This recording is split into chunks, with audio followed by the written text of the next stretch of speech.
చంద్రబాబు ఓ కష్టజీవి. ఓటుకు note case గురించి మీడియాలో వార్తలు రాకుండా, జనంలో చర్చ జరగకుండా చంద్రబాబు బాగా కష్టపడిపోయారంటూ సర్టిఫికేట్ ఇచ్చిన జగన్ చంద్రబాబుకున్న కష్టపడే తత్వం గురించి డైరెక్ట్గానే ఒప్పేసుకున్నారు. మరి అంతటి కష్టజీవి ముందు ఇవాళ సుప్రీంకోర్టు ఇచ్చిన నోటీసులు నిలబడతాయన్న నమ్మకం జగన్కు లేనట్టేగా. మచ్చపడ్డవే ఆలస్యం. దాని అచ్చు కూడా కనపడకుండా తువ్వాలేసి శుభ్రంగా తుడిచేసుకోగలిగే దిట్ట చంద్రబాబు.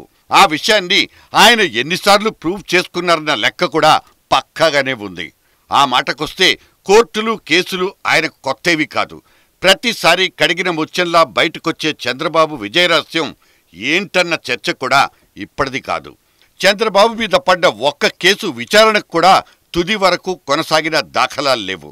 విమర్శల దాడి, అభియోగాల నమోదు, నోటీసుల జారీ, కథ ఇక్కడితోనే పరిసమాప్తం.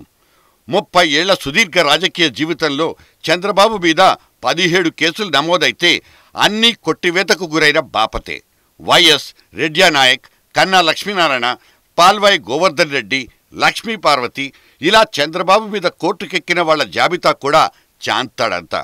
ఒక్క ఏలేరు కుంభకోణం తప్పితే మిగతా అన్ని కేసుల్ని చంద్రబాబు ఊది అవతలకు పారేసినవే. ఏలేరు స్కామ్ విచారణకు సంబంధించి సోమశేఖర్ కమిషన్ను కంటిన్యూ చేయాలంటూ పి జనార్దన్ రెడ్డి వేసిన కేసు మాత్రమే చంద్రబాబును కాస్త ఇరకాటంలో పడేసింది. అక్రమాస్తులు, ఐఎంజీ భూములు, మద్యం ధరలు, హెరిటేజ్ లెక్కలు ఏవీ కూడా చంద్రబాబును తాకలేక చతికిలబడ్డవే.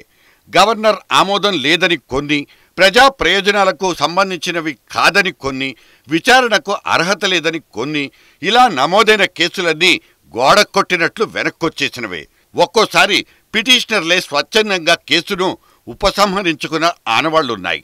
చంద్రబాబు స్వచ్ఛతకు, సచ్చీలతకు ఇవన్నీ అద్దం పట్టేస్తాయని కొంతమందంటే, కాదు తన కోర్టు కేసుల్ని సమర్థవంతంగా హ్యాండిల్ చేయడంలో ఆయనకాయనే సాటంటూ దెప్పి పొడిచేవాళ్లు కొందరుంటారు. ఇవాళ ఎమ్మెల్సీ ఎన్నికల్లో కిక్ బ్యాక్స్ ఇచ్చారన్న అభియోగాలపై నమోదైన పిటిషన్ను విచారణకు స్వీకరించింది సుప్రీంకోర్టు. తెలంగాణ ప్రభుత్వానికి, చంద్రబాబుకు ఉమ్మడిగా జారీ అయిన నోటీసుల్ని తెలుగుదేశం పార్టీ కూడా తేలిగ్గా తీసుకుంది. ఇక్కడ ఔచిత్యాల మాట అటుంచితే అతిశయోక్తులైతే ఏమీ లేవు.